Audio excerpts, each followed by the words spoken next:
Josué chapitre 1er. Nous allons prendre le premier verset jusqu'au 9e inclus. Comme nous continuons notre enseignement sur Israël et l'Église, ce que ça représente pour nous, ce que nous sommes et ce que ça représente pour ce monde dans lequel nous vivons. Alors si vous avez votre doigt sur la page, nous allons lire cela ensemble. Après la mort de Moïse, serviteur de l'Éternel, l'Éternel dit à Josué, fils de Nun, serviteur de Moïse: Moïse, mon serviteur, est mort. Maintenant, lève-toi, passe le Jourdain, toi et tout le peuple, pour entrer dans le pays que je donne aux enfants d'Israël. Foulera la plante de vos pieds, je vous le donne comme je l'ai dit à Moïse. Vous aurez pour territoire depuis les déserts et les Liban jusqu'au grand fleuve, le fleuve Euphrate et tous les pays des Hissiens jusqu'à la grande mer vers le soleil couchant. Nul ne tiendra devant toi tant que tu vivras. Je serai avec toi comme j'ai été avec Moïse. Je ne te délaisserai point, je ne t'abandonnerai point.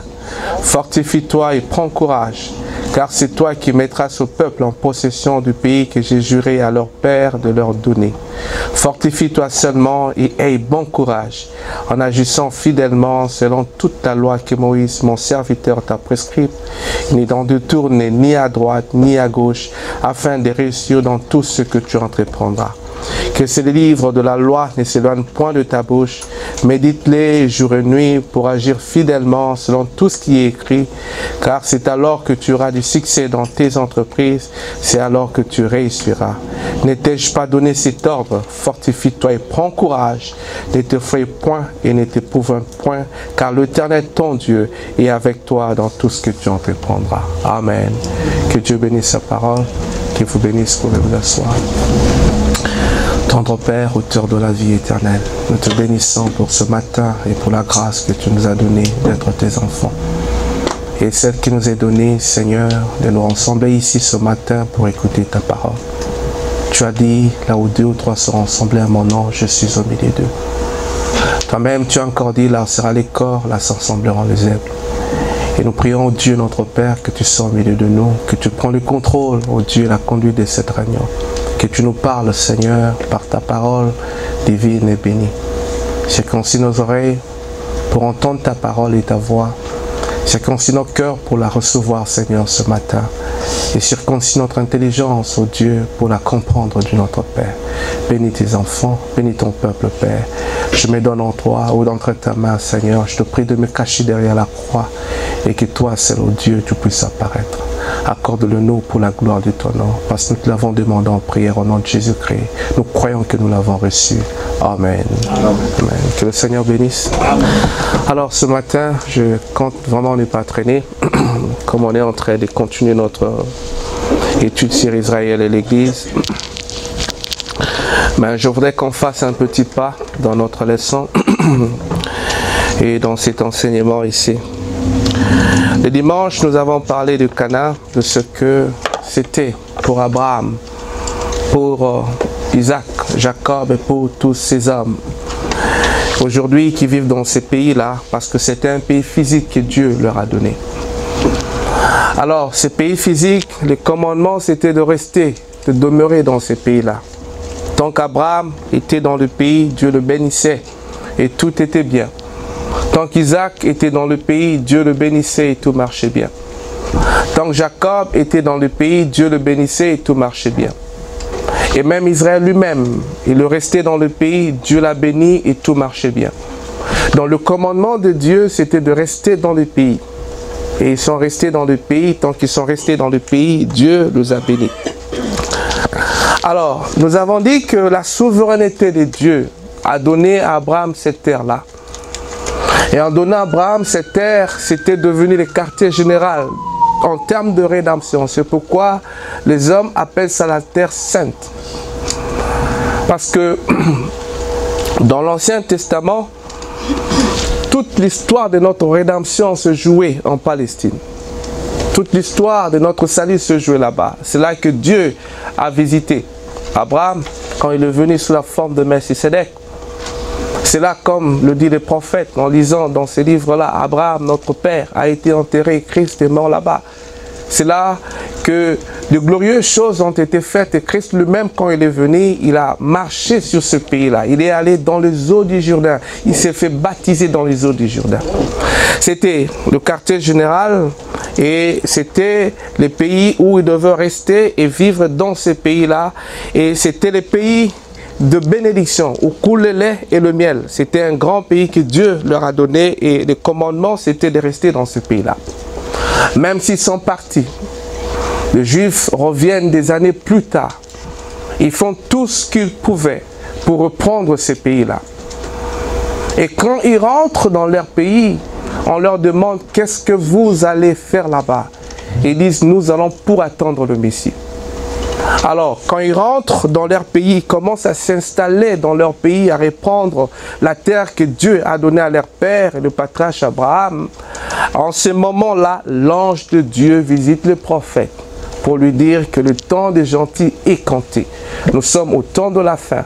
C'est en même jour-là, c'est le 6 mai que l'ange a visité le prophète et l'a commissionné avec les dons pour prier pour le malade.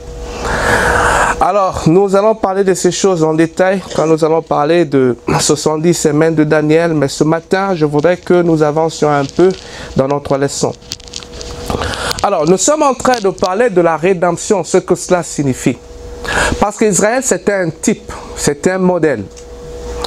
Alors, cette rédemption, ça ne consistait pas simplement dans le rachat qui sort Israël de l'Égypte pour l'amener à Canaan, au pays de promesse. Mais cette rédemption consistait aussi à sauver l'homme de son péché. Le processus, le voyage et les étapes que nous avons dans l'œuvre de la rédemption. Jusqu'à ce que nous parvenions à la perfection. Pas seulement l'homme, mais aussi la nature. La terre ici est tombée dans la honte, non pas à cause d'elle-même, mais à cause du Maître, notre Père Adam. Alors la rédemption, ça ne consiste pas simplement à sauver l'homme, à sauver Israël, à sauver l'église des gentils, mais la rédemption consiste aussi à sauver cette humanité ici dans laquelle nous nous retrouvons. C'est la raison pour laquelle je voudrais revenir un peu ici sur ce qu'on a parlé, ce que dit le prophète pour vous expliquer ces choses, afin que vous saisissiez, comme le prophète le dit, les étapes de la rédemption. Frère Bernard. Donc, on en a principalement 3. Mais il y a une 4e étape dans l'œuvre de la rédemption. Il y a la justification par la foi. Il y a la sanctification par la parole. Et puis, il y a le baptême du Saint-Esprit. Et puis, il y a le placement. Quand j'ai enseignant sur ça, je vous ai montré comment cela a été apparenté à la vie du patriarche Abraham. Comment quand Dieu l'a sorti en termes d'un homme racheté, il a été justifié, il a été sanctifié, il a reçu en symbole effectivement le baptême du Saint-Esprit et comment il a trouvé sa place. Dans le placement, son nom a été changé. Alors, dans la vie de chrétien, Dieu nous appelle de la même manière. Il fallait mettre ça là-bas. Dieu nous appelle de la même manière. Il nous justifie par la foi. Et il nous sanctifie par le sang de Christ et par la parole. Il nous baptise du Saint-Esprit et ensuite il nous donne la place, notre demeure dans le corps de Christ. Dans la vie chrétienne, nous retrouvons notre place où nous agissons au même titre que le Père agirait, où nous sommes placés positionnellement dans la famille des enfants de Dieu. Dans le corps de Christ, nous sommes placés positionnellement. Alors, cela va avec aussi le monde. Quand Adam tombe dans le péché, Romain, l'apôtre Paul dit que le monde est tombé dans la honte. Et il dit que la terre entière soupire attendant la manifestation du Fils de Dieu. Alors, parce qu'elle est tombée et que la nature tout entière attend la manifestation du Fils de Dieu, Dieu a commencé l'œuvre de la rédemption, pas seulement pour l'homme, mais aussi pour la terre. C'est la raison pour laquelle nous avons eu le déluge au temps de Noé. Et la Bible en parle, l'apôtre Pierre dit, C'était la forme du baptême. La terre a été rachetée. En symbole, elle a été baptisée par Noé. Submergée totalement dans l'eau pendant 40 jours et 40 nuits. Ensuite, le Seigneur vient, il marche sur cette terre ici. Et il verse son sang. Et quand il verse son sang, ça c'est la sanctification. Et la terre est sanctifiée par le sang de Christ. Et elle entre aussi dans le processus de la rédemption. Après la sanctification, il y a maintenant le baptême de feu. Comme l'apôtre Pierre le dit, la terre est d'à présent est réservée pour le feu. Donc il y a un baptême de feu qui doit venir et qui doit purifier cette terre ici. Et le prophète dit, ce baptême de feu qui viendra, qui va purifier ces mondes ici, les atmosphères vont passer et toutes ces choses-là. Et comme le prophète explique cela, il dit, ça sera la colonne de feu de Dieu qui viendra, qui va balayer toutes les atmosphères, qui va balayer le péché. Ça sera une purification qui va être faite. Parce que la véritable purification ne se fait que par le feu. C'est pourquoi dans Malachie, chapitre 4, il est écrit qu'ils marcheront sur le pied, sur les cendres des injustes et des impies. Pourquoi? Parce que la promesse est que le feu viendra. Et quand le feu va venir, il va purifier ce monde ici, totalement. Les atmosphères, les péchés et tout ce qui est ici. Ce n'est pas ce que les témoins de Jéhovah enseignent. Que le juste disparaîtront un jour, et comme ils disparaîtront, et le royaume de Dieu va s'établir, et quand le royaume de Dieu s'établira, on aura besoin de ces maisons ici, de ces terres ici, on aura besoin de maçons, de mécaniciens et toutes ces choses-là pour vivre dans le royaume à venir. Non, ça c'est faux, c'est une fausse conception. Parce que la civilisation même dans laquelle nous sommes en train de vivre ici,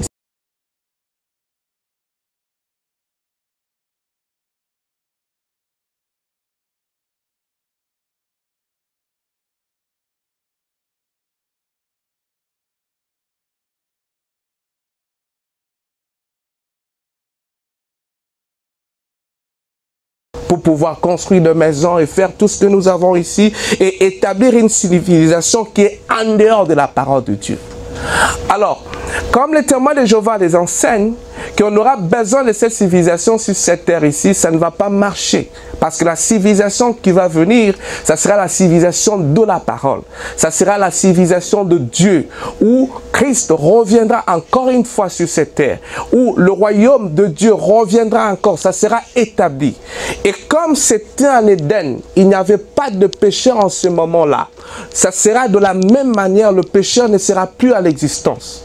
Et c'est pourquoi quand cette purification s'établit, le prophète nous parle de l'établissement du royaume et ça sera dans l'âge de 1000 ans, c'est un millénaire. Alors, il y a des caractéristiques de choses qui sont liées à cet âge-là, au millénaire. Et ça a à faire avec la terre physique sur laquelle nous marchons. Ça a à faire avec les atmosphères dans lesquelles nous nous retrouvons. Ça a à faire avec les arbres avec lesquels nous sommes en train de vivre. Donc la rédemption, ça ne consiste pas seulement au fait qu'Israël quitte l'Égypte pour aller à Canaan. La rédemption, ça ne consiste pas seulement à ce que Dieu vous sauve du péché et vous amène dans la terre promise et il vous amène votre âme dans la perfection. Mais la rédemption, ça consiste aussi au fait que la terre ici est rachetée. Parce que vous n'oubliez pas que vous êtes la poussière de la terre. Alors, la quatrième étape ici, c'est le millénium. Donc, pour Israël, il y a une sortie. Il y a l'Égypte, ils sortent de l'Égypte et ils vont dans le désert, ils stationnent là-bas. Après l'Égypte, le désert, Kadesh Barnéa, le baptême du Saint-Esprit et le placement, c'est le pays des promesses, c'est Canaan. Ils se retrouvent à Canaan où ils sont véritablement placés dans leur position. Chacun prend sa place.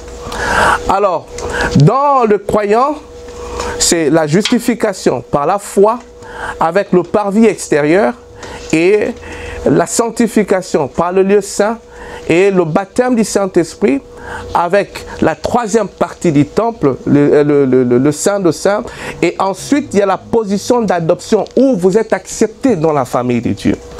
Et la terre, là, Noé, justification, et le sang du Christ qui les sanctifie, le baptême de feu et le millénium. Ces deux choses ici sont des choses à venir.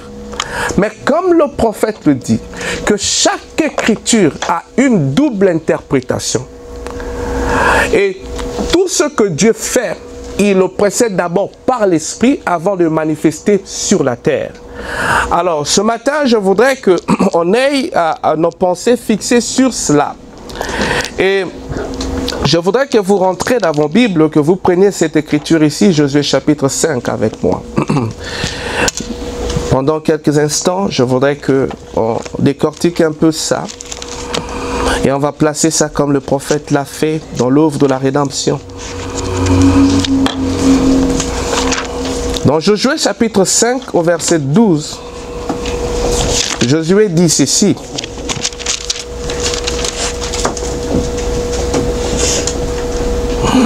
Il dit,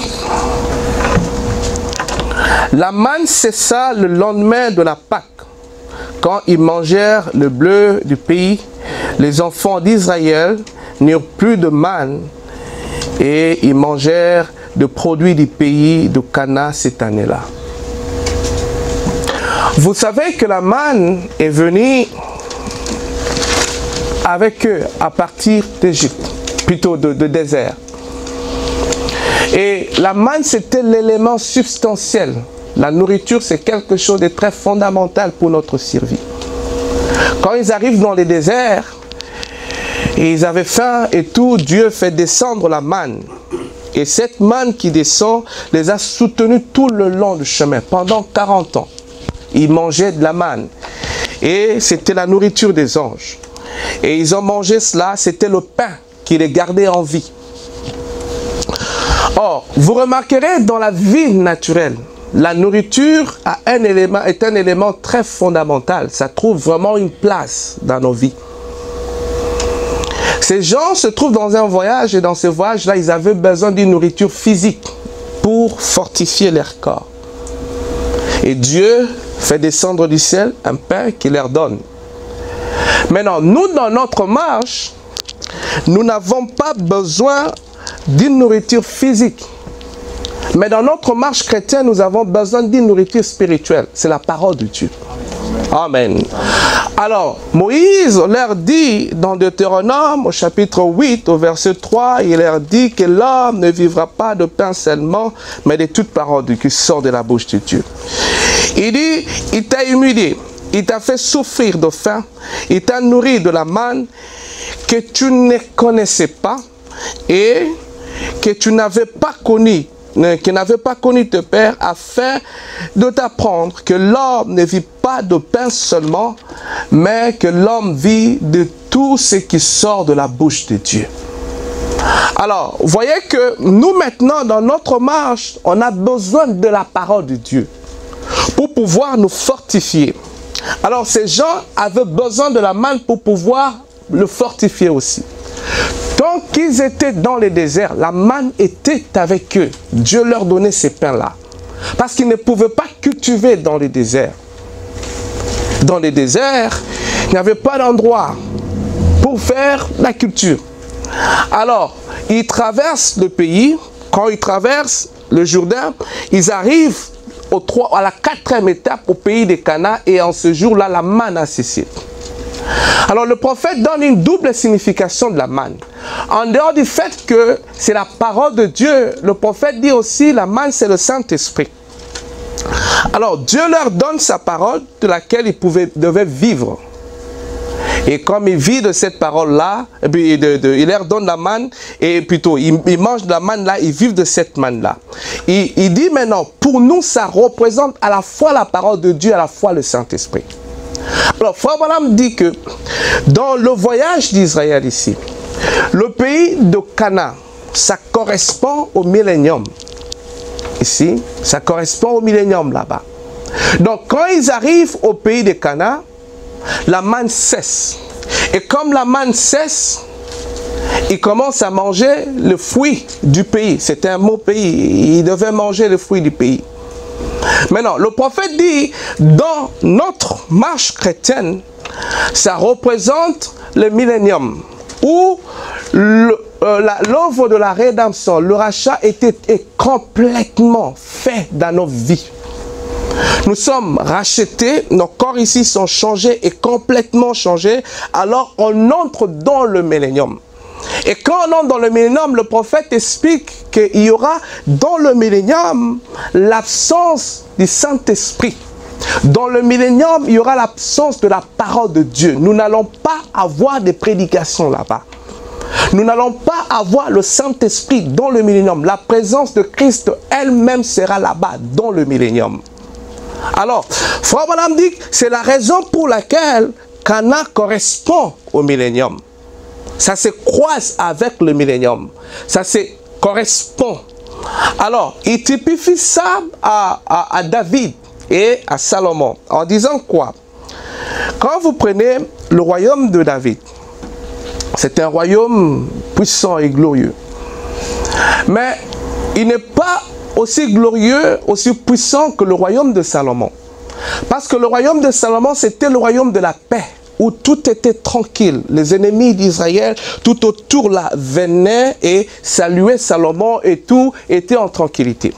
Alors, le prophète dit, quand nous entrons dans le millénium et que le millénium s'installe, il n'y aura pas de guerre, il n'y aura pas de souffrance, il n'y aura pas de tribulation. Et dans le millénium, nous serons dans ces corps ici. Mais nous n'aurons pas dans le millénium à avoir des enfants comme nous sommes en train de les avoir ici. Parce que l'homme a été créé pour vivre sur la terre. Alors, le corps qui nous a été donné ici, c'est le corps qui doit vivre ici sur cette terre. Comme Adam au commencement. Il vivait dans ce corps ici, il a vécu dans le jardin d'Adam, il n'y avait pas de pécheur, il n'y avait pas de tribulation, il n'y avait pas de souffrance, il n'y avait pas toutes ces choses-là. Et quand Christ vient, nous rachète et nous fait passer par ces processus du rachat-là, il nous ramène aussi dans la même condition où nous entrons dans un pays où il n'y aura pas de souffrance, il n'y aura pas de tribulation, il n'y aura pas de peine, il n'y aura rien. De la même manière qu'Israël se retrouve dans le royaume avec Salomon comme roi, où c'était un grand peuple, où le roi des alentours allait et se prosternait devant Salomon. De la même manière aussi, nous, étant des rachetés du Seigneur, nous allons expérimenter la même chose. Alors il dit c'est ça. Il dit ceci. Maintenant, remarquez, la manne tombait et il a mangé.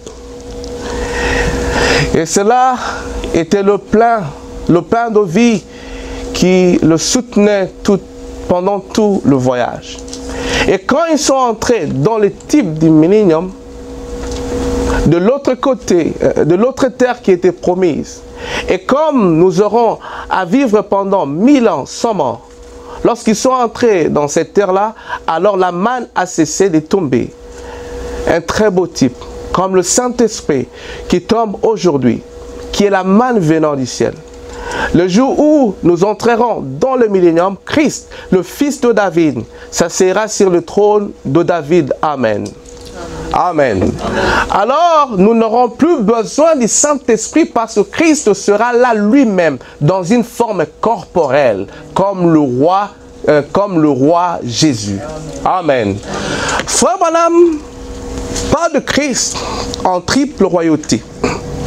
Il dit roi Dieu, roi Théophanie et roi Jésus. On n'aura pas le temps d'aller là-dessus. Alors, dans roi Dieu, il le place comme étant le roi de l'univers, le créateur de toutes choses, qui est au-dessus de tout royaume. Dans roi Théophanie, il amène effectivement dans l'Ancien Testament, où il apparaît de plusieurs manières à Abraham et aux prophètes. Il apparaît sous la forme de Melchisedec dans un corps physique. Et ce corps-là n'était pas la poussière de la terre. Ce corps-là, c'était la lumière surnaturelle. Au commencement était la lumière. Cette grande théophanie, cette lumière surnaturelle qui s'était formée là, comme Dieu se forme sous la forme d'un homme. C'est cette lumière-là qui a pris la forme d'un homme qui s'est matérialisé devant Abraham. C'est pourquoi ce corps-là pouvait apparaître et pouvait disparaître. Amen. C'est presque le même type de corps qu'il a revêtu quand il est sorti du tombeau. Et quand il sort du tombeau, il ne connaissait plus d'obstacles. Alors, Frère Branham dit, ça c'était le roi Théophanie. Alors maintenant, il dit, quand le royaume vient s'installer maintenant, il va prendre une autre forme de corps, à ce moment, un autre attribut, roi Jésus, il sera avec nous en ce moment-là. Et quand il est avec nous, on n'aura pas besoin de prédicateurs. Vous n'aurez plus besoin d'écouter la parole de Dieu. Vous n'aurez plus besoin du Saint-Esprit pour vous aider dans vos tentations. Vous n'aurez plus besoin du Saint-Esprit pour soutenir ces corps faibles ici. Parce que la présence du grand roi lui-même sera là. Plus de sermons à prêcher, plus rien, plus de souffrance, plus de tranquillité. Amen. C'est comme ça qu'il dit, et comme il sera lui-même comme le roi Jésus. Alors, toutes les nations vont sûrement forger les oyos, ou plutôt leurs serpes, ou plutôt leurs glaives, et vont forger les oyos. La guerre sera alors terminée et on aura du repos ici.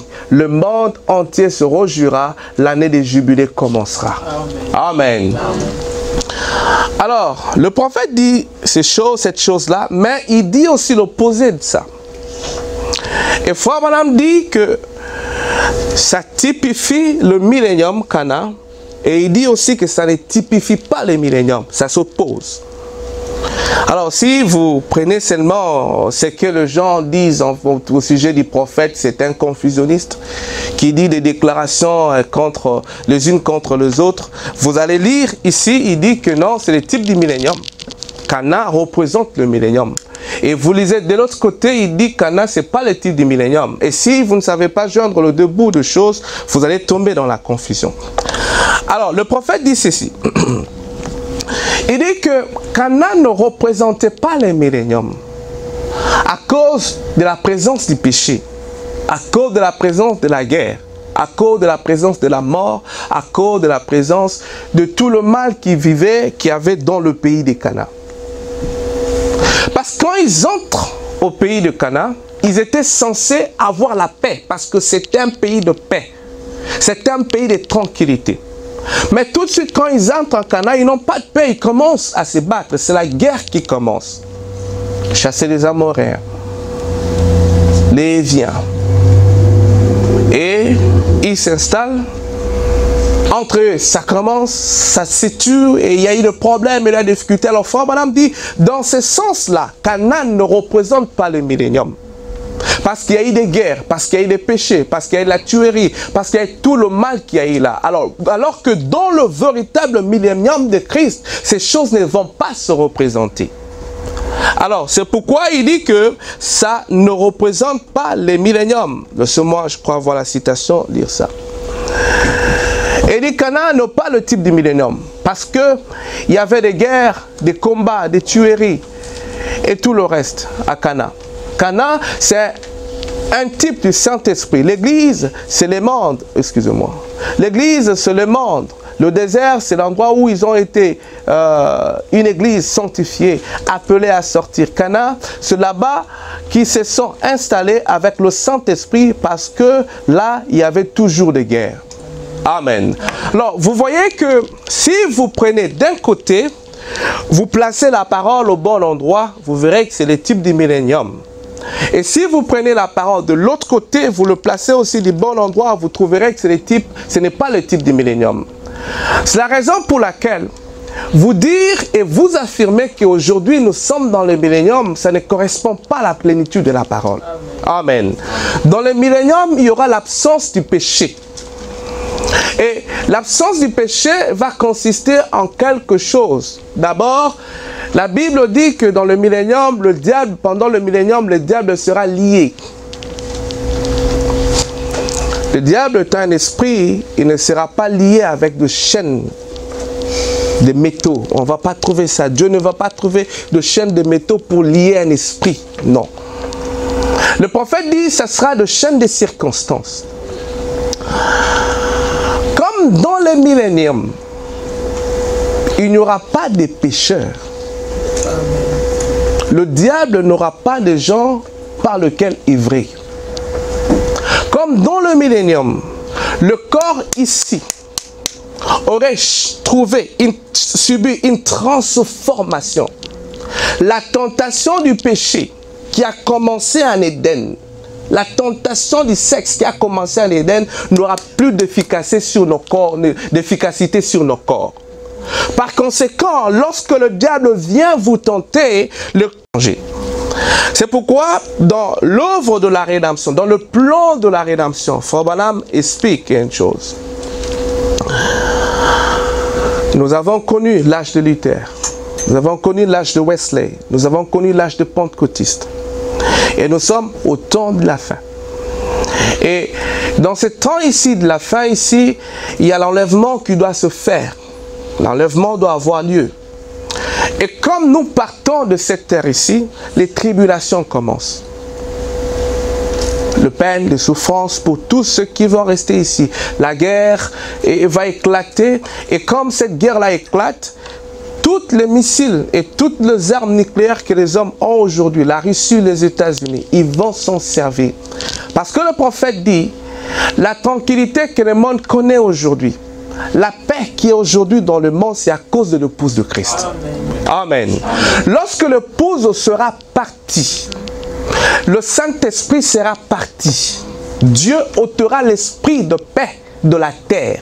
Et quand le diable aura maintenant le plein contrôle, il n'y aura plus, comme la Bible dit, quand le diable se lève comme un fleuve, l'Esprit de l'Éternel se lève en étendard pour le contrecarrer.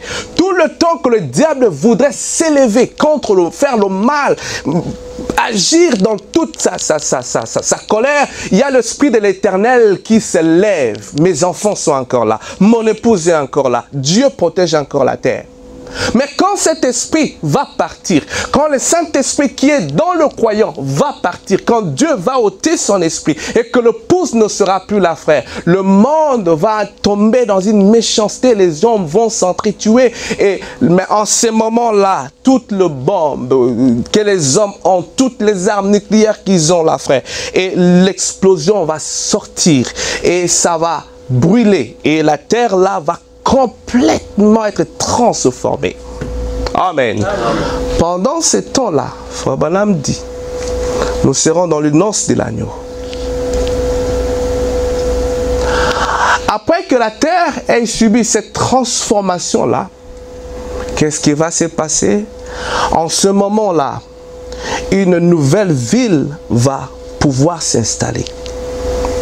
Et quand vous lisez l'apôtre Jean, je crois, dans Apocalypse chapitre 22 ou quelque part, il dit, voici le tabernacle de Dieu avec les hommes. Amen. Je vis du ciel, le tabernacle qui descendait et la ville qui descendait et tout ça. Dans la demeure future, le prophète explique, il dit, cette ville sera sous la forme d'une montagne. Ça sera sous la forme d'une pyramide, excusez-moi. Et cette ville va sortir jamais de la terre. Ça va germer de la terre et la ville sera établie. Et quand la ville sera établie, il explique très bien, de la même manière dont il explique dans la statue d'un homme parfait, la pyramide là. Et elle sera constituée de cette façon-là. Et au sommet de la montagne, l'agneau lui-même sera là-bas. L'agneau sera en tête de cette ville-là. Alors, en ce moment-là, il y aura la paix, il y aura la tranquillité. Ces choses vont se matérialiser comme nous sommes en train de dire là. Alors, là, ça sera le véritable millénium qui sera transformé. Les gens qui vivront dans cette ville-là, ça sera l'épouse et ça sera le serviteur de l'épouse. Ça sera le l'époux et le serviteur de l'épouse. Alors, maintenant, en ce moment-là, tous les pécheurs seront disparus. Comme tous les pécheurs auront disparu, comme nos corps auront été transformés à la fois si vous mourrez par la résurrection ou si vous ne mourrez pas par la translation, alors quand nous reviendrons dans ce monde ici, encore une fois, le diable sera là. Mais comme il n'aura pas de pécheurs en ce moment-là, comme nos corps ici ne seront plus ce qu'ils se retrouvent aujourd'hui, il n'aura plus de puissance, il ne peut plus vous tenter et vous vaincre. Amen. C'est ce que la Bible, c'est ce que le prophète appelle le chêne des circonstances. En ce moment-là, la tentation à laquelle le père Adam est tombé en Éden n'aura plus d'effet sur vous. La tentation à laquelle la mère Ève est tombée en Éden n'aura plus d'effet sur vous. ni sur moi. Alors nous aurons des corps comme celui-ci, nous mangerons, nous vivrons, mais nous n'aurons pas des enfants. De la manière dont nous sommes en train d'avoir les enfants ici. Parce que nous savons que le péché originaire, c'était la sémence du serpent. Alors, en ce moment-là, le diable sera là, mais il n'aura pas de puissance sur nous. C'est pourquoi Frère Branham me dit, ici, là, Canaan ne représente pas millénium. Ça ne représente pas millénium à cause du problème qu'il y a dans le pays des promesses, à cause de difficultés qu'on a. Et même dans ces corps ici, Frère Branham dit, une fois que vous recevrez le baptême du Saint-Esprit, en recevant le baptême du Saint-Esprit, vous êtes au pays des promesses, mais vous avez la guerre. Dans ce corps ici, vous avez des épreuves, vous avez des tentations, vous avez des difficultés. C'est pourquoi mettez la parole de Dieu en équilibre. Quelqu'un vous dira, nous sommes dans le millénium. Oui, potentiellement, nous sommes dans le millénium. Parce que potentiellement, tout a été fait, tout est accompli. Amen. Tout est accompli. Potentiellement, nous sommes sauvés, nous sommes rachetés. Potentiellement, toutes les promesses de Dieu se sont accomplies. Mais, physiquement et réellement, il y a des promesses qui ne sont pas encore accomplies. En conséquence, nous ne sommes pas dans le millénium physique, nous sommes dans un millénium spirituel, si on peut le dire, potentiellement en fonction de promesses que Dieu a données. Amen. Alors maintenant, ces gens sortent du pays de promesses, plutôt de Canaan, mais d'Égypte, ils traversent le Jourdain, ils entrent dans le pays de promesses, ils arrivent là-bas, ils arrivent à Canaan. Cette terre, c'est un héritage qui leur a été donné. Dieu a donné cette terre au patriarche Abraham. Il lui a dit à toi et à ta postérité après toi. Mais quand Abraham a vécu, Sarah est mort, il n'a pas voulu prendre cette terre-là gratuitement. Il a acheté la terre sous forme de symbole pour pouvoir enterrer Sarah. Alors, il achète cette terre-là sous forme de symbole, ça devient un héritage qui lui appartient. Isaac est mort, on l'a enterré là-bas, au même endroit. Rebecca est morte, on l'enterre au même endroit. Jacob meurt, on l'enterre au même endroit. Et ses enfants sont morts, plutôt Joseph est mort, on l'amène au même endroit. Et les femmes de Jacob ont été enterrées au même endroit. Physiquement, naturellement, c'était une terre qui l'appartenait. Et quand Abraham va prendre cette terre, voudrait enterrer Sarah, on vient donner à Abraham cette terre gratuitement. On lui dit, non, écoute Abraham, tu peux prendre cette terre ici gratuitement pour pouvoir enterrer ton mort. Abraham dit, non, je ne la prendrai pas gratuitement. Je dois l'acheter. Et Abraham achète cette terre-là au prix de l'argent. Le prophète dit une chose très remarquable dans cette circonstance-là. Il dit que vous remarquerez le fait ici, vous retrouverez ça dans Genèse chapitre 23. La Bible dit ici, Genèse chapitre 23, laissez-moi lire ça, juste un petit peu avant de continuer. Il dit ici, si vous pouvez prendre le verset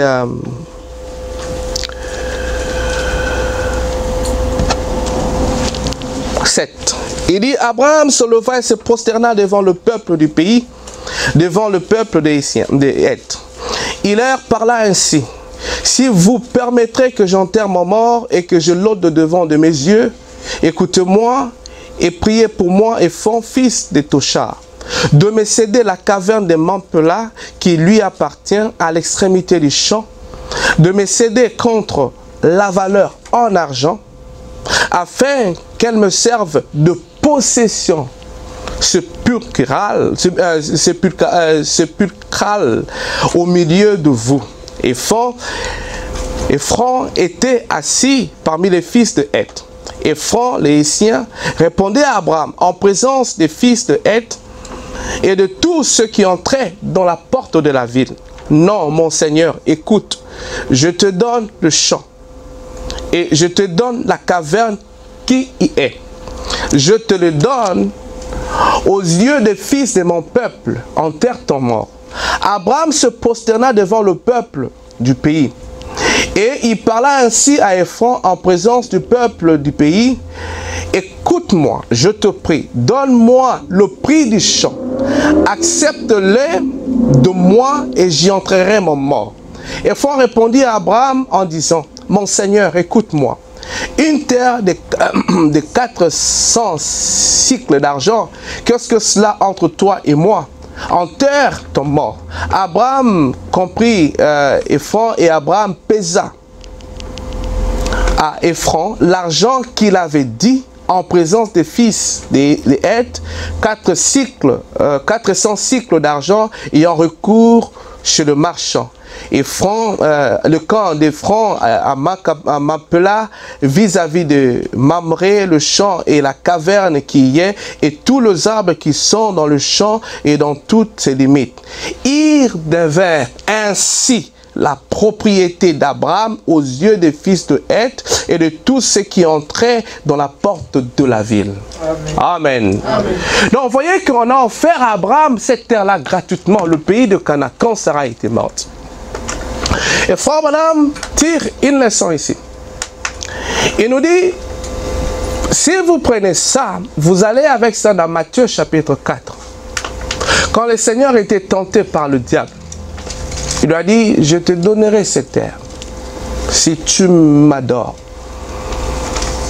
Car tout ce royaume m'appartient et je donne à qui je voudrais. Le prophète dit que le diable était en train de tenter le Seigneur de lui donner la terre gratuitement.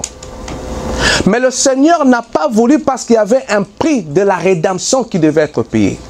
Amen. De la même manière ici, si Abraham aurait pris cette terre gratuitement, quelques années plus tard, on pouvait venir ravir cette terre-là parce qu'elle n'a pas été une terre achetée. N'a pas été une terre achetée. Et de la même manière, Christ aussi n'a pas voulu non plus nous recevoir gratuitement. Il voulait verser son sang. Il voulait verser son sang. Et quand il verse le prix de la rédemption, cela diminue et cela annule totalement la puissance que le diable a sur nous. Amen. Amen. Alors, cette terre que les enfants d'Israël vont posséder, d'abord, naturellement, c'était un héritage qui leur avait été donné. Et leur père, étant qu'un prophète, sachant ce que cela signifie la rédemption, il a acheté cela de son propre argent. Donc, il a payé le prix pour la rédemption. Alors, ces gens qui viennent, ils arrivent dans cette terre-là, ils devaient réclamer leur héritage. C'était un droit, ça leur appartenait. Pas seulement du fait que Dieu a donné ça aux patriarches, pas seulement du fait que c'était la volonté de Dieu, mais du fait aussi que le patriarche lui-même a acheté cela. C'est pourquoi Frère Branham dit qu'ils avaient de droits. En arrivant au pays de Canaan, c'était de faire valoir leurs droits. Amen. En Égypte, ils n'avaient pas de droit de sol. En Égypte, ils savaient comment ils sont arrivés là-bas. Joseph est allé comme étranger. Il arrive là-bas, vous connaissez l'histoire. Jacob le suit et les autres le suivent. Ils n'avaient pas de droit là-bas, de droit des terres. Ils traversent, ils arrivent dans le désert. Et dans le désert, ils n'avaient pas de droit. Mais quand ils arrivent à Canaan, c'était le droit qu'ils devaient réclamer. Comprenez ici une chose, frère, que Israël s'installa dans le pays des promesses. Ça, c'était la volonté de Dieu. Amen. Amen. Ils étaient dans la parfaite volonté de Dieu. Ils étaient en train de faire justement exactement ce que Dieu voulait. C'est que Dieu avait dit à Abraham, dans Genèse chapitre 15, était en train de se manifester dans leur vie. Et ils avaient ce droit-là en tant qu'enfants de Dieu. Ils faisaient la volonté de Dieu. Ils savaient que ce que je vais ici, ce que je fais, la terre que je désire ici, Dieu voudrait que je la possède. Ça, c'est un héritage qui leur a été donné. C'est la raison pour laquelle Frère Branham dit, ces mères qui étaient inspirées, ils savaient ce qui allait venir à l'avenir. Et quand ils accouchaient leurs enfants, et avec le douleur de l'enfantement, ils étaient en train de placer positionnellement ces enfants-là. Dieu a donné la promesse au patriarche Abraham. Dieu a manifesté cette promesse. Quand Abraham est allé, il a racheté cette terre. Et Jacob est revenu dans cette terre-là. Et les mères sont venus, ils ont béni chaque tribu, ils ont béni chaque enfant en les plaçant positionnellement dans le pays des promesses. Alors ces gens n'avaient pas de doute, ils n'avaient pas un seul brin d'incrédulité que ce qu'ils étaient en train de faire, ils allaient échouer dans cela parce que c'était la parfaite volonté de Dieu. Ils viennent maintenant, ils établissent Josué, comme le prophète le dit, qui représente le Saint-Esprit, vient maintenant pour les établir dans la terre promise. C'est là, comme le prophète le dit, que ça a été prophétisé. Et vous remarquerez là maintenant, comme on l'a parlé la fois dernière, la bénédiction que le patriarche a fait reposer sur eux. Vous prenez la bénédiction de Jacob, quand il a béni ses enfants. Genèse 49. Il les a tous rassemblés. Et quand il les rassemble là, il commence à prophétiser sur eux, au sujet des choses à venir. Ce qu'ils ont fait dans le passé, Jacob prenait ça et il disait ce qui allait à venir plus tard. Et quand ils vont dans le pays des promesses, ces choses s'accomplissent exactement comme Jacob l'avait dit à l'avance. Si on va prendre juste une écriture là, une bénédiction, on va prendre la bénédiction que Dieu et Jacob a donnée à Lévi.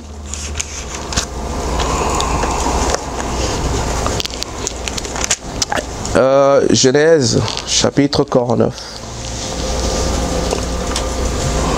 Au verset 5 qui dit ceci. Siméon et Lévi sont frères, leurs glaives sont des instruments de violence. Que mon âme n'entre point dans leur conciliabule, que mon esprit ne s'unisse point à leur assemblée. Car dans leur colère, ils ont tué des hommes, et dans leur méchanceté, ils ont coupé le jarret des taureaux.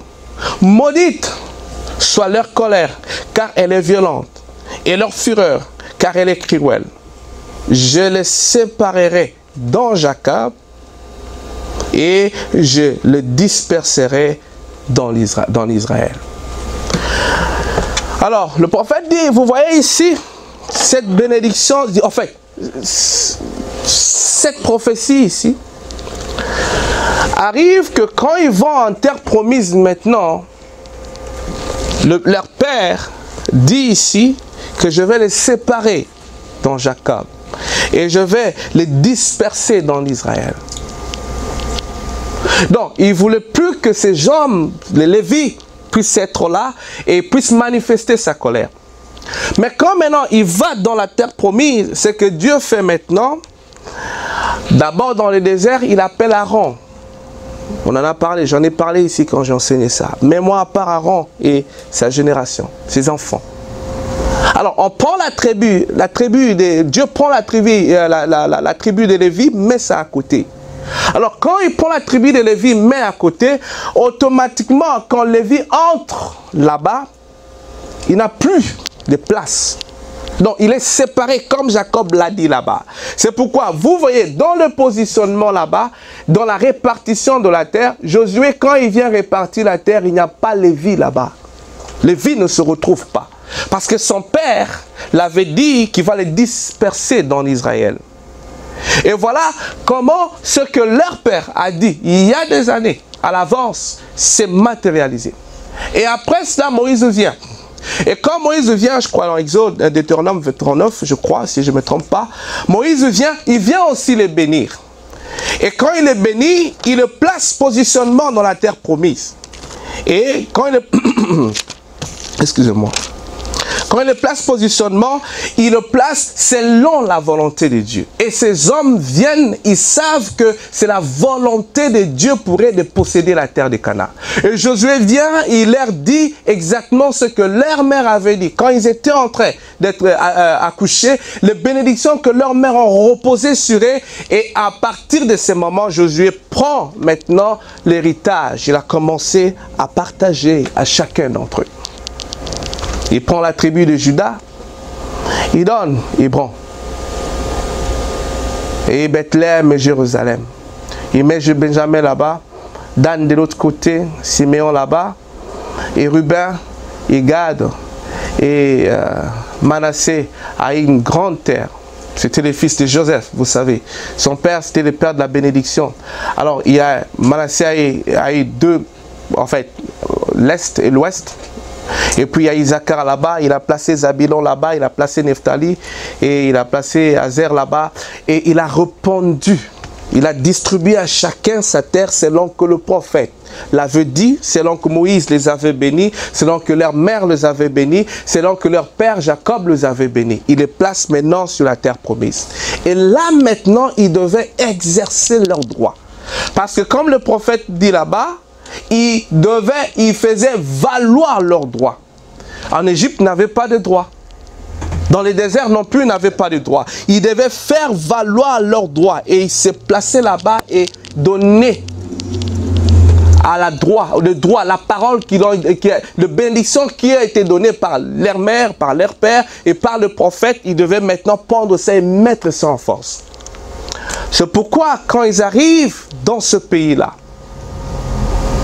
la seule chose qu'ils font, ils commencent à se battre pour pouvoir prendre l'héritage qui leur avait été donné. Amen. Amen. Ils arrivent au pays des promesses et ça ne leur a pas été donné gratuitement. Frère Branham dit, Dieu pouvait leur dire, allez prendre le pays. Mais quand vous partez, je dévance et je vais balayer tout le monde au devant de vous. Le prophète dit, Dieu ne gère pas ses affaires de cette manière-là. C'est pas comme ça que Dieu gère ses affaires. Frère Branham dit, Dieu vous donne une promesse et s'attend à ce que vous possédiez la promesse. Amen. Amen. Dieu vous donne une bénédiction. Il s'attend à ce que vous vous appropriez la bénédiction. Amen. Dieu vous donne une promesse. Il s'attend à ce que vous ne laissez pas le diable vous arracher cette bénédiction qu'il vous a donnée. Cela, frère Branham dit que vous avez quelque chose à faire. Amen. Amen. Quand Dieu donne la promesse, il s'attend à ce que vous croyiez la promesse. Amen. Il s'attend à ce que vous vous appropriez la promesse. Et il s'attend à ce que vous agissiez selon la promesse. Amen. Amen. Amen. Ces hommes arrivent. La promesse était là. Et c'était la volonté de Dieu qu'ils soient dans ces pays-là. Il y avait des bénédictions ici, il y avait des arbres là-bas, il y avait des bonnes sources comme la source de Bethléem, il y avait des grandes choses et des grandes bénédictions des arbres qui produisaient des très très beaux fruits. Mais Dieu voulait qu'ils soient avec eux. Alors, comme le prophète le dit,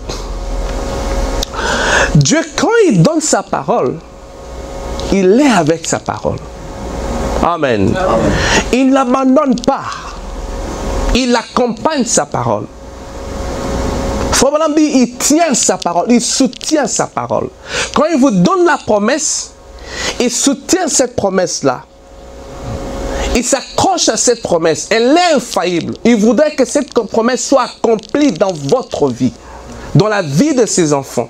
Il voudrait que la bénédiction que Moïse a dite, que Jacob a dite, que le maire a dit, toutes ces bénédictions que Josué a dites, que cela s'accomplisse dans la vie de ses enfants. Mais ces gens devaient croire cette parole-là. Amen. Amen. Ils devaient faire confiance à ce que Dieu avait dit. Ils devaient se dire que ce que Dieu a dit sur la vérité, c'est infaillible la parole de Dieu. C'est infaillible la promesse de Dieu. Nous allons nous accrocher à ces promesses. Frère Branham dit, ce que Dieu voulait, c'est qu'ils aillent dans la bataille.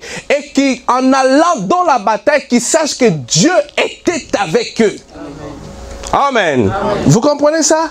Qu'ils soient conscients du fait que parce que Dieu l'a dit, parce que c'est sa parole, il tiendra sa parole. En conséquence, il serait avec nous parce que nous faisons sa volonté. Amen. Amen. C'est pourquoi le prophète dit, Dieu les a exposés devant ces gens-là. Allez vous battre. Mais je suis avec vous. Et chaque tribu devait se retrouver dans sa position.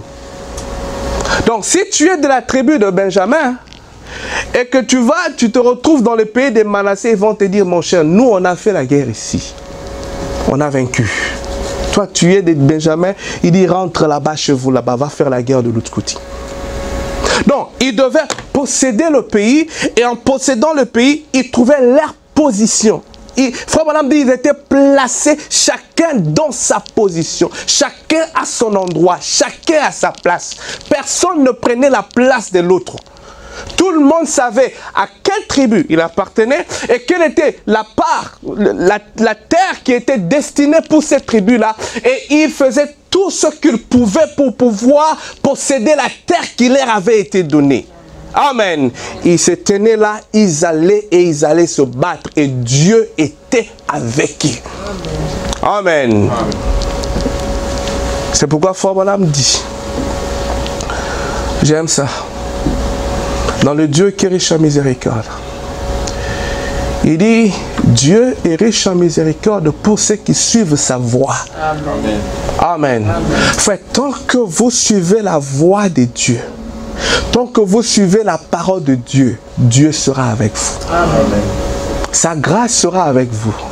Sa victoire sera avec vous. Ses bénédictions seront avec vous. Alors, ces gens, ils arrivent et ils découvrent ce qui c'était et ils commençaient à se battre. Et Frère Branham dit, pour chaque pouce de terrain, c'est pas, pour chaque centimètre de terrain, c'était une bataille. Alors, voyez combien le pays était grand. Pour posséder, excusez-moi, je vais dire, l'espace de cette chair ici, simplement, c'était pas facile. Ils devaient se battre pour posséder cet espace-là. Mais leur victoire consistait au fait que c'était la volonté de Dieu. Leur victoire consistait au fait que c'était la parole de promesse qu'ils étaient en train d'accomplir. Leur victoire consistait en ce que Dieu était avec eux. Amen. Et tout ce que Dieu voulait, qu'ils aient cette foi, qu'ils aient cette confiance en la parole de Moïse, qu'ils aient cette foi, cette confiance dans la parole de Josué, que ce que Dieu dit au travers de Josué là, ça va se matérialiser. Je vais aller me battre. Je vais aller faire ça parce que Dieu l'a dit. Et parce que Dieu l'a dit, Dieu sera avec moi et l'accomplira. Amen. Alors, vous voyez mes bien-aimés, comme le prophète nous apprend, quand Dieu nous appelle. Et Frère Branham, j'aime ce qui paraphrase. Si vous voulez la citation, je vais vous la donner. Quand ils sortent d'Égypte, c'était des enfants. Dans les déserts, on a faim. Oh, ici, hey, là-bas. Oh, oh, oh. Dieu leur donne la manne, la manne, la manne, la manne. Et ils grandissaient chaque jour qui passait. Grandissaient, grandissaient. Et quand ils arrivent, des adultes, après 40 ans, Dieu le fait entrer dans le pays des promesses. Et quand Josué leur dit, les Amalécites sont là, les Héviens sont là, les Jubésiens sont là, il faut aller se battre. Enfin, ces gens ne se sont pas plaints. Vous comprenez ça? Ils ne se sont plus plaints. Si vous lisez votre Bible, la Bible dit que Dieu les a fait passer par un autre pays quand ils sont sortis d'Égypte, parce que Dieu a pensé que quand le peuple verrait la guerre, il allait se décourager et rentrer à l'Égypte. Donc quand ils sortent d'Égypte, il y avait un chemin raccourci qui pouvait passer. Mais Moïse dit que Dieu n'a pas voulu les faire passer par ce chemin-là, parce qu'ils auraient vu la guerre. Quand ils auraient vu l'opposition s'élever, ils allaient dire non, non, non, non, Moïse, nous rentrons en Égypte. C'était encore des enfants. Mais ici, ils arrivent maintenant face dans le pays de promesse et l'ennemi était là-bas. La guerre était là. C'était des gens qui n'ont pas dit non, nous allons rentrer dans les déserts. Non. C'était des gens qui ont dit nous allons posséder le pays de promesse. Amen. Nous allons prendre notre possession. C'est pourquoi Frère Branham parle de la position d'un chrétien. Amen. Amen. Le prophète dit, un chrétien, il a une opposition. Il a un placement, il a un endroit où il se tient et il sait que ça c'est sa demeure, ça c'est sa part. Et quand Dieu vous appelle, il vous sort du monde, il vous sanctifie, il vous lave et il vous amène dans ce voyage-là, c'est pour vous donner votre place. Et comme le prophète le dit, vous ne retrouvez pas votre place par la facilité. On vous dit, ça c'est votre place, ça c'est votre héritage, mais vous devez vous battre pour pouvoir posséder cela.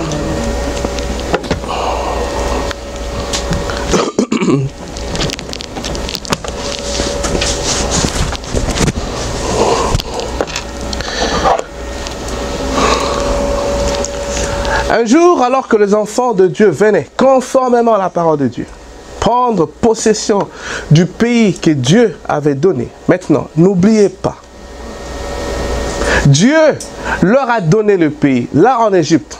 Il a dit, ce pays est vôtre, dans son entièreté. Or, les gens d'aujourd'hui s'attendent à ce que Dieu descende et les pousse par le cou. Ils disent, oui, c'est bien, fais-moi sortir. Purifie-moi, guéris-moi, je croirai en toi. Vous voyez ce que Frère Branham dit? Des gens qui disent 1, 2, si Dieu fait ceci pour moi, je ferai ceci pour moi. Si Dieu fait ceci pour moi, je ferai cela pour moi. Je ferai cela pour lui. Fais-moi ceci, et je ferai ceci pour toi. Il dit, Dieu ne tourne pas son affaire comme cela. Il vous donne la promesse, mais il vous faut vous battre pour chaque centimètre du terrain que vous possédez. Amen. Pourquoi Dieu n'est-il pas allé là-bas chasser carrément tous les Amoréens, les Hissiens, les Phérésiens et tous les autres? Pourquoi ne les a-t-il pas simplement chassés? Non, Israël avait quelque chose à faire. Vous avez quelque chose à faire. Dieu a dit, ce pays-là est vôtre. Allez en prendre possession. Allez en prendre possession, cela vous appartient. Ils ont dû combattre pour chaque centimètre du chemin, mais avec l'assurance que cela leur avait été donné. Peu importe ce qu'apparaissaient être les résultats, les circonstances, il leur appartenait. Dieu leur avait donné. Dieu le leur avait donné. Ils ont considéré la promesse plutôt que les circonstances. Amen. Amen. C'est pourquoi ici, nous avons lu Dieu dire à Josué, partout où foulera la plante de vos pieds, je vous donne en possession. Amen. Amen. Et le prophète dit, la plante de pied signifie possession. Amen. Amen. Donc, ces gens allaient dans la bataille. Tant que l'ennemi était ici, il savait que ça ne lui appartenait pas. Mais quand il bousculait l'ennemi et que lui mettait son pied là où se trouvait l'ennemi, il dit, cette terre ici, c'est à moi. Amen. Amen. Peu importe les apparences, ce qui pouvait se tenir dans la guerre, ce qui pouvait arriver. Mais tant que lui savait que son pied était là, il savait qu'il finirait par avoir cette terre-là. Il le savait, frère. Il croyait à la parole de Dieu. Il croyait aux promesses de Dieu. Il croyait à ce que Dieu avait fait. C'était des hommes qui ont retrouvé leur position. Ils savaient que la parole de Dieu était la vérité, frère. Et ils ont cru à cela. C'est pourquoi, mes bien-aimés, à la réunion de prière et l'autre fois, vendredi, je vous ai dit ces choses pour vous dire, frère, quand Dieu donne sa parole, elle est infaillible. Amen. Amen. Amen. Les promesses de Dieu sont infaillibles. Les promesses de Dieu sont la vérité. C'est Amen et c'est oui et c'est absolument oui. Amen. Alors, Dieu vous appelle et tout le travail que Dieu fait dans votre cœur, dans votre âme, dans votre vie, justifier les mauvaises œuvres que vous avez faites, en la foi dans le Fils de Dieu. Vous lavez par le sang, vous sanctifiez et purez votre cœur et tout ça. Et quand vous arrivez à être conscient de ces choses-là, et maintenant que par le libre arbitre, vous déchirez le voile de doute et d'incrédulité, vous commencez à entrer dans ce pays de promesses ici. Dieu s'attend à ce que votre foi soit solidement fondée sur sa parole. Amen. Amen. Ne reposez votre foi sur rien si ce n'est sur ce que Dieu a dit. Amen. Parce que Dieu gardera toujours sa parole. Dieu tiendra toujours sa parole. C'est comme ça que votre âme vivra de la parole de Dieu. Et comme nous l'avons lu là, l'homme ne vit pas de pain seulement, mais il vit de toute parole qui sort de la bouche de Dieu. Au commencement, Adam ne mangeait pas de fruits. Adam ne vivait pas de la nourriture physique. La nourriture physique est venue après le péché. Avant le péché, Adam ne vivait pas de la nourriture physique. Pourquoi?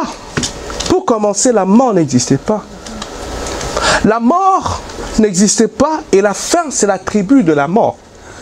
Si vous mangez, vous avez faim, vous ne mangez pas, vous savez ce qui vous arrivera. Vous finirez par mourir. Et la vie éternelle était dans le jardin d'Éden. Aucun fruit du jardin d'Éden n'était sujet à mourir. Parce que la vie éternelle était là. Aucun animal du jardin d'Éden n'était sujet à mourir. Parce que la vie éternelle était là. Et Adam, pour pouvoir manger, il devait aller cueillir une mangue ou n'importe quel autre fruit manger. Et en mangeant de la mangue, cet arbre, cette mangue-là mourait pour qu'Adam ait la vie. Mais en ce moment-là, il n'y avait pas de péché. Il n'y avait pas de mort en conséquence. Adam vivait de la parole de Dieu. Donc la foi d'Adam consistait dans ce qu'il croyait, dans ce que le Père avait dit. Amen. Alors tant qu'il restait en croyant la parole, c'était fini. Il avait la vie éternelle. Amen. Amen. De la même manière, quand Dieu vous sort du péché, il vous rachète, il fait tout ce travail-là. Il veut simplement amener votre âme à la condition de croire toute la parole de Dieu. Un point trait. Il veut simplement ôter tout le doute qu'il y a dans votre cœur, de quelque manière que ce soit, que vous croyez Dieu, que vous croyez sa parole, que vous croyez les prophètes. Comme la parole nous a été donnée, que vous croyez William Branham mot sur mot. C'est tout, frère. Votre âme ne vivra plus d'autre chose. Elle vivra seulement de la parole de Dieu.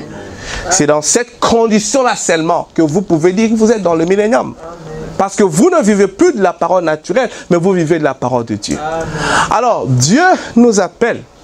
Et comme il nous appelle, il fait ce travail-là. Et il voudrait que nous puissions reposer notre confiance rien que sur la parole de Dieu. Et c'est ce que ces gens ont fait. Ils se sont battus. Ils ont poussé chaque promesse à l'accomplissement parce qu'ils croyaient. De la même manière, je finis pour vous dire ceci. Le message ici, comme cette Bible-ci, nous donne de précieuses promesses.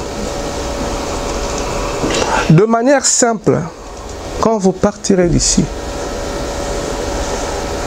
vous vous poserez des questions sur des choses. Vous vous retrouverez dans des circonstances qui vous pousseront soit à obéir à la parole de Dieu, soit à ne pas obéir à la parole de Dieu. Comme le prophète dit là, il y aura des circonstances, il y aura des réalités, il y aura des semblats, des résultats qui seront contraires à ce que Dieu a dit dans sa parole. Alors, en ce moment-là, vous allez vous mettre à réfléchir, est-ce que je fais ce que la parole de Dieu dit, malgré les résultats ici que je vois, ou je fais ce que la parole dit, malgré les résultats ici que je vois. La volonté de Dieu pour vous, c'est de faire ce que la parole de Dieu dit, malgré les résultats que vous voyez. Amen. La volonté de Dieu pour vous, c'est de faire sa parole malgré les circonstances qui sont devant vous. Amen. Parce que quand vous agissez selon la parole, Dieu agit aussi selon sa parole. Amen. Quand vous laissez votre foi s'exprimer face aux difficultés, face à l'obstacle, c'est simplement comme ça que cette foi s'affermit. Amen. Frère Branham donne un exemple. Je finis ici. Il est écrit, tu ne mentiras pas. Je ne mens pas. Frère Branham donne un exemple. Il dit, vous retrouvez quelqu'un dans la ligne de prière qui est malade, qui a par exemple le bras qui fait mal ou estropié, quelque chose comme ça. Il dit, il ne peut pas bouger son bras. Mais, Frère Branham prêche et lui dit, écoute, il est écrit, je suis l'Éternel qui guérit toute maladie. Il dit, cet homme qui entend cette voix, qui entend cette parole, et qui prend cette parole, qui applique à sa main, et il commence à bouger sa main. Amen. Même si la main ne bouge pas, même si la main est difficile, mais il bouge sa main, malgré le résultat qu'il voit au même instant là. Frère Branham dit, continue à bouger ta main. Amen. Continue à la bouger malgré le peine que tu peux avoir. Continue à la bouger. Amen. Continue à la bouger. Et tu verras que cette parole-là va ainsi se matérialiser. Amen. Donc, à l'entretemps, entre le fait de bouger son bras et de ne pas bouger son bras, c'est là les combats. Amen. Vous comprenez ça? C'est l'Israël voyait un ennemi physique. Il voyait un homme géant, costaud physiquement, un Amalécite. Il voyait un homme grand, fort et puissant. Mais vous ne voyez pas ces gens-là. Vous voyez rien physiquement, mais spirituellement, il y a une guerre, il y a une bataille qui est en train de se battre. Et ce que Dieu voudrait, c'est que vous preniez position pour sa parole. Que le Seigneur vous bénisse.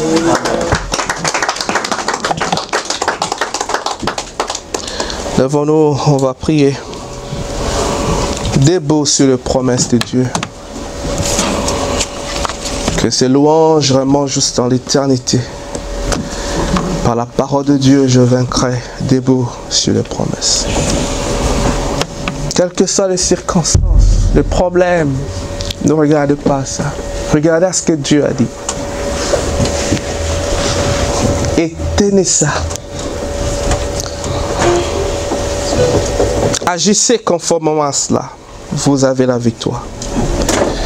Vous repousserez l'ennemi. Vous repousserez les diables. Vous repousserez le mal. Et c'est la volonté de Dieu pour vous.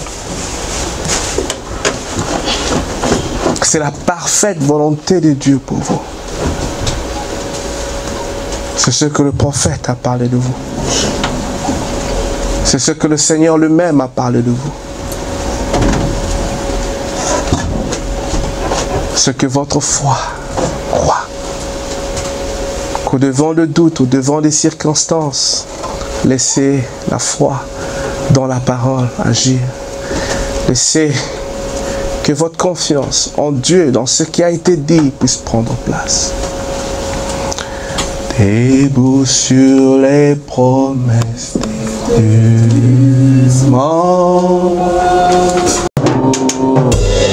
Dans la liberté qui vient des Christ, debout sur les promesses, au debout, debout,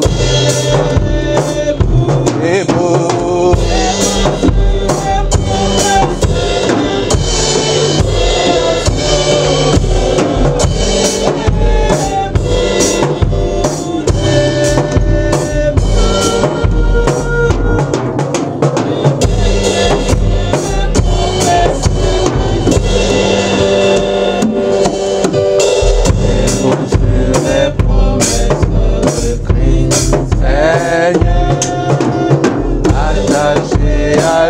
Par la corde d'amour, toujours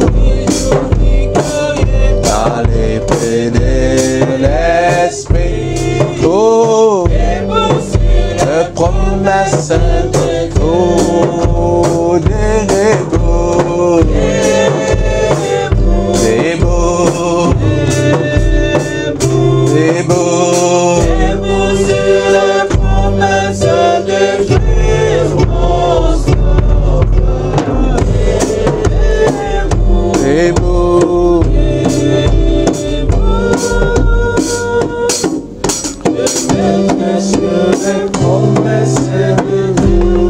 Alors dites au Seigneur que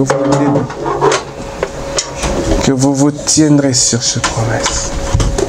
Ces promesses, même quand les tempêtes des doutes vous assaillent, vous croirez en Dieu. Prions ensemble. Dieu bien-aimé, tendre Père, auteur de la vie éternelle. L'homme ne vivra pas de pain seulement, mais de chaque parole qui sort de la bouche de Dieu. Tu leur as donné de la manne, Seigneur, mais ils sont tous morts. Mais le pain de vie, tu leur as donné, Seigneur, ô Dieu, le ramène, ô Dieu, à toi éternellement. Ce matin, Dieu bien-aimé, c'est ma prière, ô Dieu, que tu leur accordes, ô Dieu, la révélation de ces choses. Viens visiter ton peuple, viens visiter tes enfants, Seigneur. Montre-leur, ô Dieu bien-aimé, que c'est ta volonté, Seigneur. Ô Dieu, c'est ta volonté pour eux, Seigneur, de marcher avec toi, de croire à toi, de croire à ta parole, Seigneur, de croire en tes promesses, ô Dieu bien-aimé.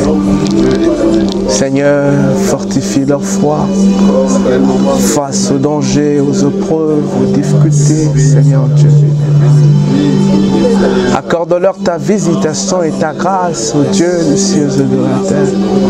Ta miséricorde et ton soutien, Père. Je t'invoque, Seigneur, ce matin, ô Dieu bien-aimé, je te prie en ce jour et je t'implore par Jésus-Christ, mon Rédempteur, Seigneur, ô Dieu, de bénir tes enfants. Bénis-les, Seigneur. Ô Dieu Tout-Puissant, que ta parole leur soit donnée. Tu les sauves, Seigneur, tu les sors du monde pour vivre avec toi, pour vivre, ô Dieu, dans la troisième partie du temple, là où ils sont censés croire à la parole et manger la parole et vivre de la parole. Le Saint-Esprit vous amènera toujours dans la parole. C'est pourquoi, Seigneur, ce matin, je leur ai appris ta parole, Seigneur. Oh Dieu, c'est pourquoi ce matin, je leur ai dit, oh Dieu, qu'au commencement, ils ne vivaient pas de la parole. Seigneur Dieu bien-aimé, oh de pain, Seigneur, oh Dieu. Père, mais ils vivaient de ta parole, Seigneur. La vie éternelle était dans le jardin, Seigneur. Oh Adam vivait de la parole, Seigneur. Et ce soir ou cet après-midi, que cette parole, oh Dieu, trouve place dans leur cœur, dans leurs âmes, que tu leur donnes cette révélation, Père.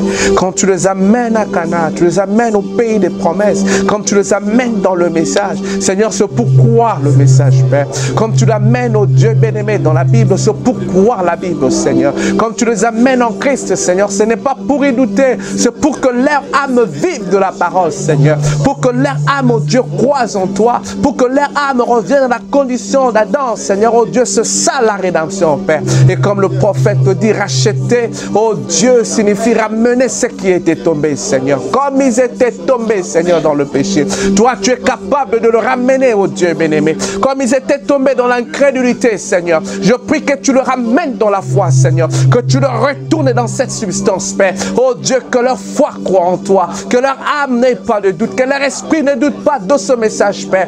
Peu importe les circonstances. Peu importe la condition, Seigneur. Oh, qu'ils croient, oh Dieu bien-aimé. Et comme ils vont se battre, comme ils vont lutter entre le bien et le mal, Seigneur, que ton ange, oh Dieu, continue à être avec eux. Tu es déjà avec ta parole, Seigneur. Tu continues à soutenir, oh Dieu, ta parole. Que leur cœur, leurs âmes, oh Dieu, soient bénis par la puissance de ton esprit, Seigneur. Je te recommande ton peuple, Seigneur. Je te recommande ta parole, Seigneur. Je prie, oh Dieu, que tu visites chaque âme, chaque esprit, chaque vie, Seigneur. Oh Dieu, qu'aucun esprit d'impureté, aucun esprit de faiblesse, oh Dieu de doute, oh Dieu d'incrédulité, oh Dieu, ne puisse, oh Dieu, le vaincre, Seigneur. Mais que toi, tu leur donnes la victoire, Seigneur. Que tu leur donnes le triomphe, Seigneur. Oh Dieu, tu leur as donné ta parole. Et la victoire, Seigneur. Oh, béni soit ton nom. Béni soit ta divinité. Béni soit ta grandeur, Seigneur. Si Israël pouvait posséder les terres, oh Dieu bien-aimé, qui leur ont été promis, Seigneur. Ton peuple est capable de posséder l'héritage. Il est capable de posséder la parole. Il est capable de posséder, oh Dieu. Ils sont capables de croire, oh Dieu bien-aimé.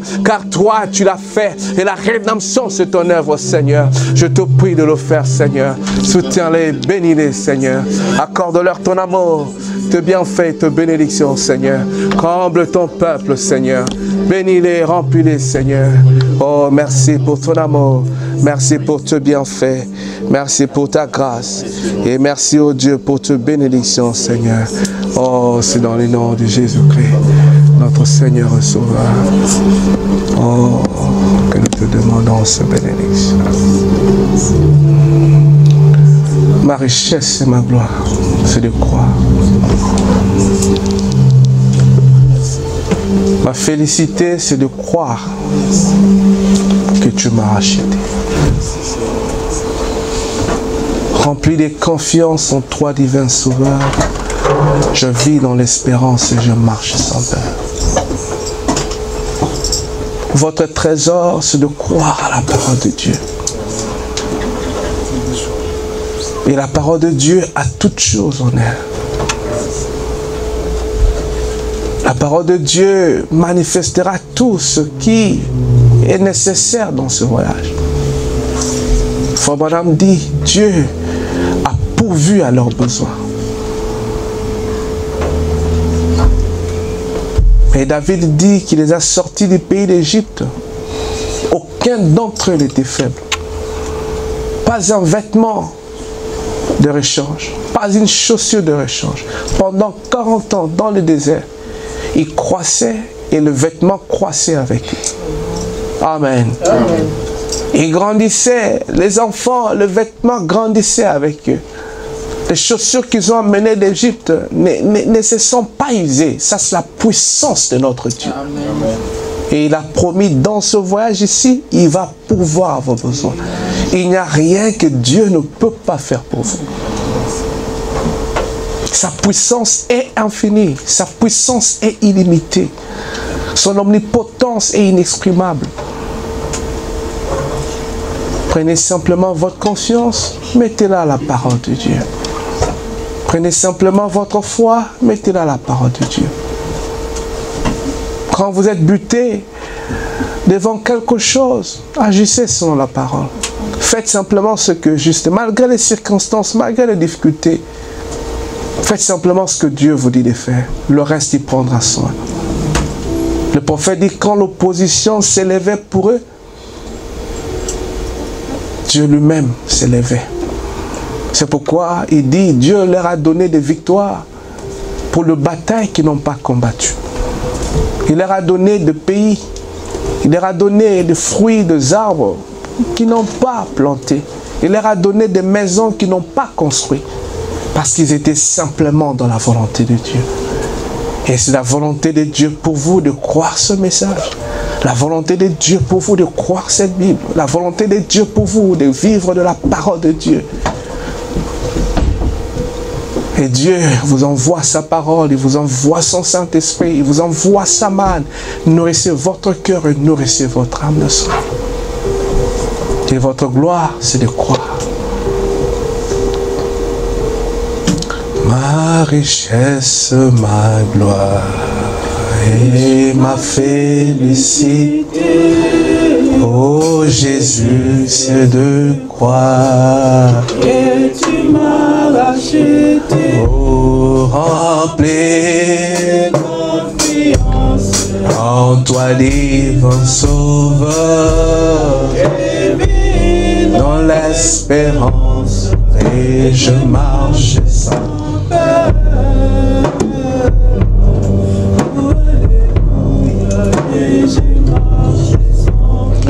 Et rien n'ôte les souillures, rien n'aiguille le cœur, sinon les maîtrissures et le sang du Sauveur.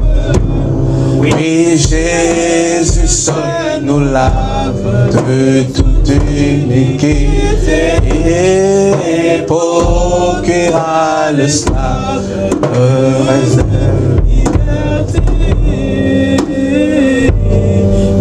Alléluia, réserve liberté. Oui, oh que toute la terre apporta c'est sauveur. Sa misère, il fait grâce au sang. Son amour insondable, il fait quitter le ciel pour donner aux coupables un salut éternel. Alléluia, un salut éternel. Oh, ma richesse, ma gloire et ma félicité. Oh Jésus, comme je crois et tu m'as acheté. Remplis de confiance en toi, divin sauveur. Je vais vivre en espérance et je marche sans peur. Amen. Seigneur, notre richesse et notre gloire, c'est de croire. De croire que tu nous as rachetés. De croire que tu nous ramènes dans la condition de Dan, Seigneur. Que nos âmes vivront de toute parole qui sort de la bouche de Dieu.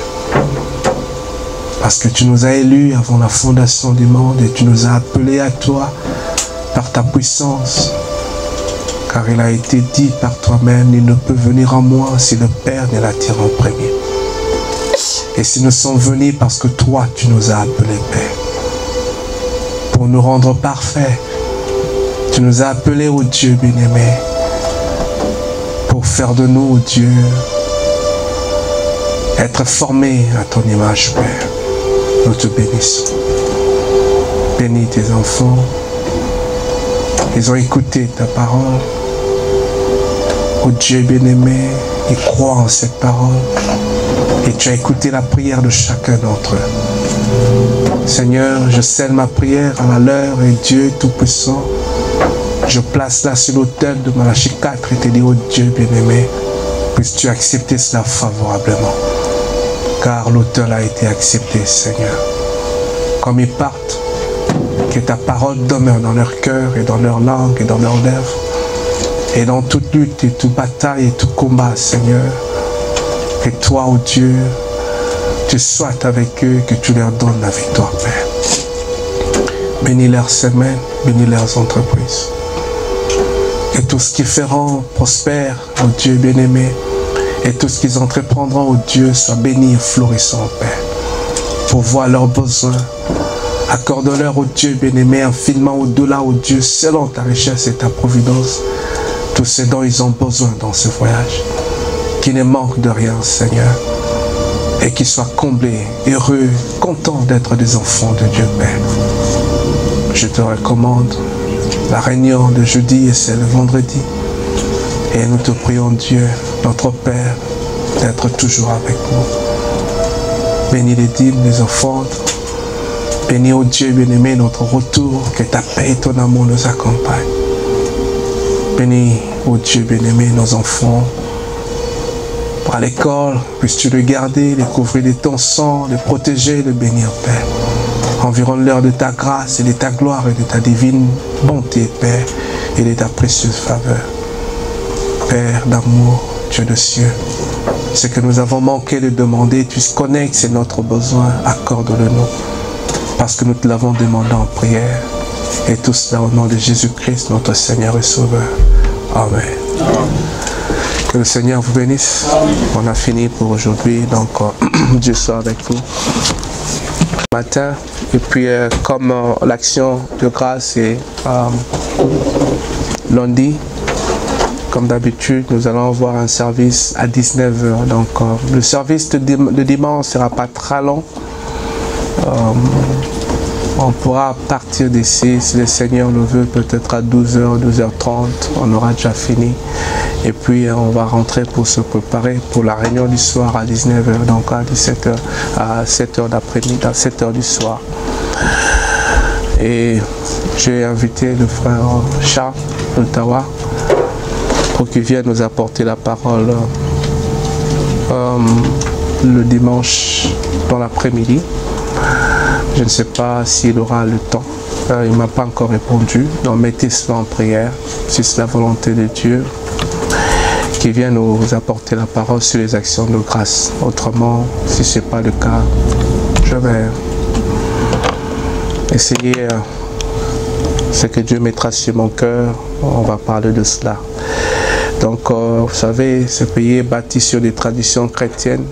Ce sont des très bonnes traditions. Et même si pour les autres, ça consiste à s'asseoir autour d'une table et manger. Mais pour nous, ça ne va pas consister en cela. Ça consiste au fait que nous sommes très reconnaissants envers Dieu pour toutes les petites choses qu'il fait pour nous. Et nous voulons garder ces traditions-là et savoir que nous sommes de pèlerins, des étrangers sur cette terre.